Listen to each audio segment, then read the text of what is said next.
start with a confession. There are times in making these videos when I drift off the subject, lose track of the organization and the informational flow, and just lose myself in the pleasure of messing around with horses. There's really nothing funner you can do in life, and that's what happens here. Maybe you'd like to join me. You're sure welcome. So we're here today to do a video on a couple of different subjects. One is a little update on these two young horses that we brought in about 6 weeks ago. We shipped them in from South Dakota, where we had bought them at a ranch sale. This is Bunny. Her registered name is Laughing Fireflit, and the sorrel filly is Fireflit Belinda. And we had put up another video of these two when they first arrived and really hadn't had much handling at all, and thought we'd sort of update on them, give you a little more information and ask questions that people had, and also talk a little bit about how they're bred, because there were some questions on that. So thing number one, these girls came in and predictably enough they got snotty noses and coughed a little bit. Very common with young horses who travel across the country. Didn't require any specific treatment. We just kept them isolated a bit, and they passed it around for a while and now seem to be over that. This filly obviously is a lot bigger than the other filly, but they are half sisters. This Palomino filly, if you remember, she had a little bit of an attitude when she came to the place. She thought she was dominant, and if I wanted to get between her and the feed, she thought she could run me off. She also, neither of them were very easy to catch, and we had catch ropes on them.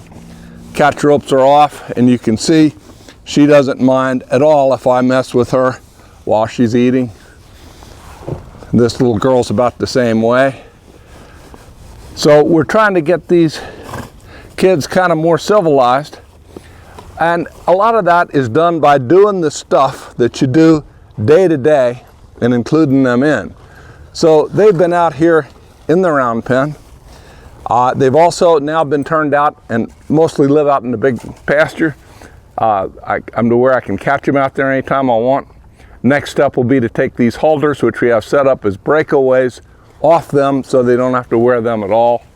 But for now, for safety's sake, I'm leaving them on.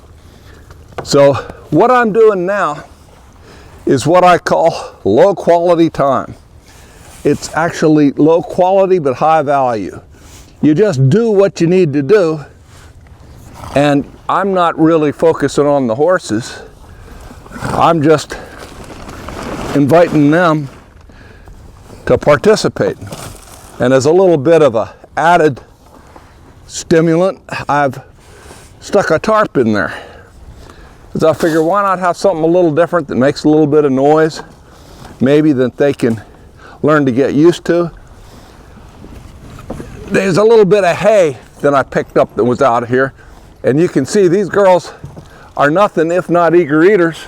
They're picking through that old hay and cleaning it up. So I'm just going to let them follow me around if they want. If they don't want to, that's okay too. And I'm going to do what we all do part of the time. That's clean up after these guys.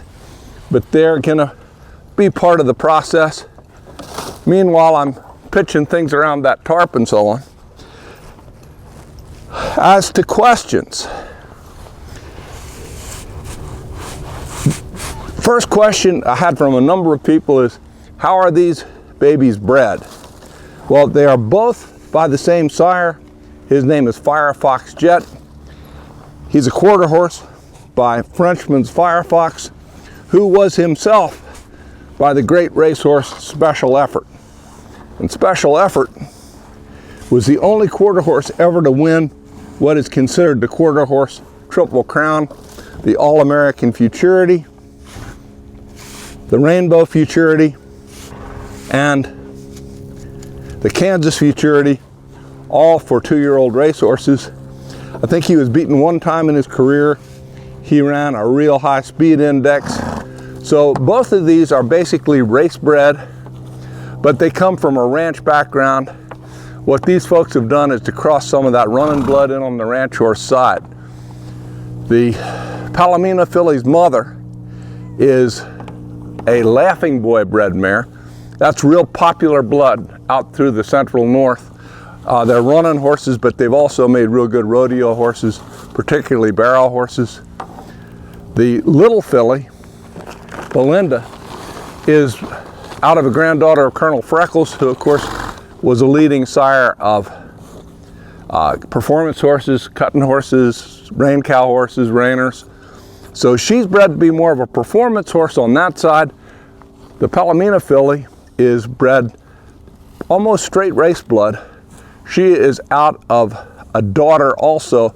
There's the Laughing Boy side there, but there's also the sire of that mare is a horse named Dr. Nick Barr, who is a great barrel horse sire and a great barrel racing horse himself. Now, I don't really care one way or another about speed, rodeo performance, but what I've found is horses with that background are sound. They've had to put up with a lot, frankly. You go to a rodeo, there are all these horses tied up to the fence and there are cattle running around and specialty acts going on and crowd noise, and they learn to take it real well. They're not as sensitive as a lot of other bloodlines, and I like that. These are horses that are pretty confident, and the horses we've gotten from out west there have pretty much fit that profile. I like the dose of performance blood here. Now, my friend Tim Anderson from Mississippi made an interesting comment about the Palomino mare. He said, Bunny looks like a cow horse. And you know, I completely agree with that. It's ironic. She's the one who's bred to be a running horse, and she looks like she wants to be a cow horse. And the one that's bred to be a cow horse, though she's not real big, is pretty racy looking.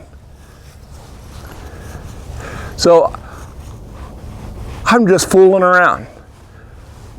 She hadn't had anything like this done before, but you know, it's nothing wrong with getting a pitchfork curry job. It's a good kind of thing for them to learn. Now, I wouldn't do that around their legs and let them poke themselves, but it's not a bad thing for them to learn to tolerate. And there's no resistance here. She's a little bit unsure, but she's respectful enough, kind enough, and confident enough not to pull away. So Tim, this is probably the one that is going to be bred to be a cow horse, but I wouldn't hesitate to put a bet on the Palomino filly, who is set up to be one. And see how this girl likes this. This filly is very nice, but is very cautious. This little horse we got in a peculiar way. We were unable to get out to the sale this year, so we put a remote bid in for the Palomino filly with a couple of backups. And the day before the sale, Joni Hunt of the Open Box Rafter Ranch contacted us and said, hey, if you would get the Palomino filly, who is going to be early in the sale, bought, do you want us to put your money on another young horse? And I thought, well, you know, there probably is not going to be a lot of money left, but why not? So we picked another horse and this filly. Other horse sold for a lot of money. There was enough money left, though, that we still had bids in, and to our surprise, wound up getting this girl. So she's sort of a bonus filly. And so far, she's pretty much been a bonus.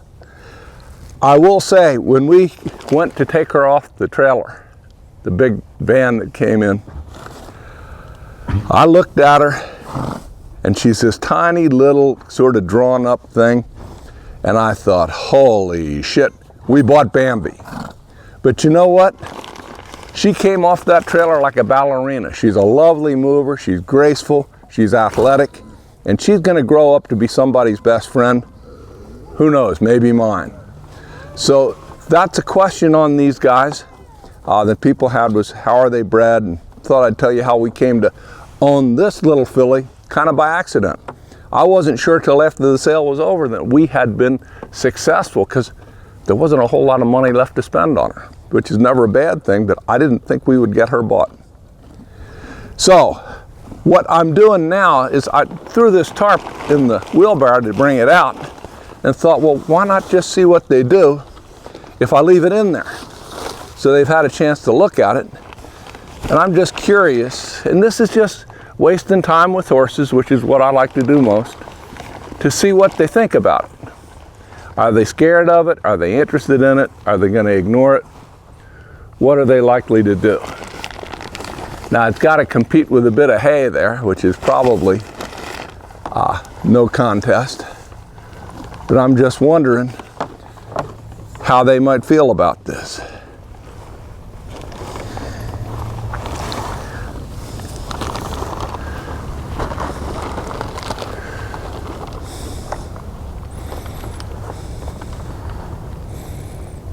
Yeah, see, I've got her kind of interested. Now, she'd like to pick that up in her mouth. I'm a little concerned because they can scare the heck out of themselves. They get it in their mouth and then they clamp down and it's there to stay. So she worried herself a little, but this is just telling me a little bit of something about where they stand, how they might react to something that could be scary. I'm not pressing it on them, but I'm letting them see it, seeing if they're engaged with it. See, she backed into that wheelbarrow and scared herself. Tells you something right there about the two fillies. She scared herself a little, but her being scared the little one a lot. So the little girl's pretty sensitive. So I'm just going to leave that out there for now.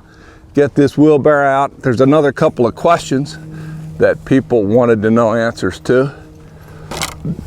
One question was, am I going to keep these fillies, or is it my goal to get them trained up and sell them to somebody else?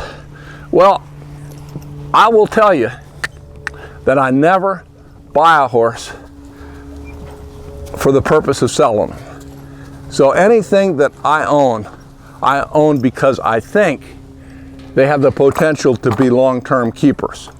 Now, having said that, I probably sell more horses than I keep because I'm picky. So I'm hoping that both of these are part of our long-term plans here. Whoop. Now, see, that's another thing. This filly really liked to charge in or charge out. So she's learning all little real-life things. So if they work for our family, they've got a long-term home. If they don't, my job becomes to find them a good home elsewhere. And that's something I've had pretty good luck with. People seem to like the horses they get from us. I'm hoping that our program that we put these things through makes them kind of user-friendly, pleasant horses. And everything I've seen with these guys so far suggests that's going to be the case. So I'm just going to drag this around a little bit and see who's curious. See who's curious. See who's worried. Sorrel filly will move her hip away. Now they're pretty sure they're chasing this away. And this has been a strategy that's worked out real well for me with scary objects such as this. You just leave them. So that was another question we had. A final question that we had was about the training halter I use on my young horses for the first half dozen rides or so. And the question was, and I'm going to fish this off here if I can, and we'll have a look at it.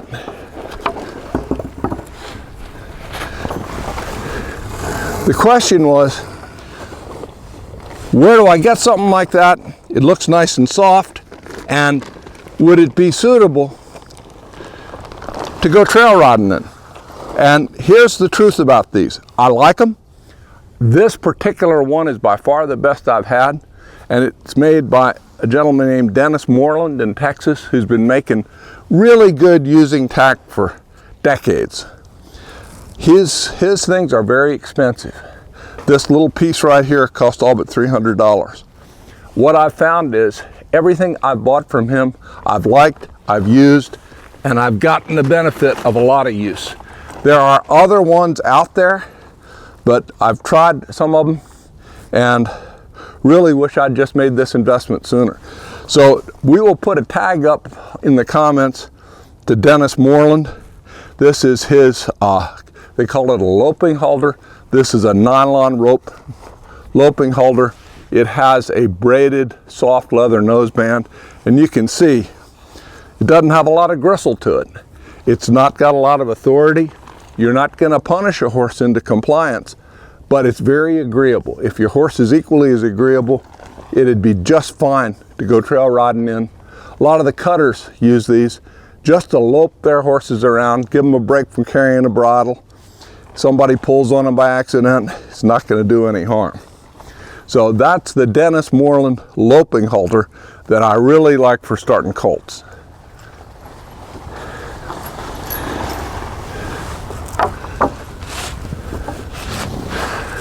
So here we go, just doing nothing. And the funny thing is, I've found the less I have an agenda and the more I let them tell me what they're ready to do, the more they advance. So what's interesting is the little filly's now pretty intrigued. The big girl, pretty confident, but she's checked out. She's got a lower boring point. So all of these are little bits of information.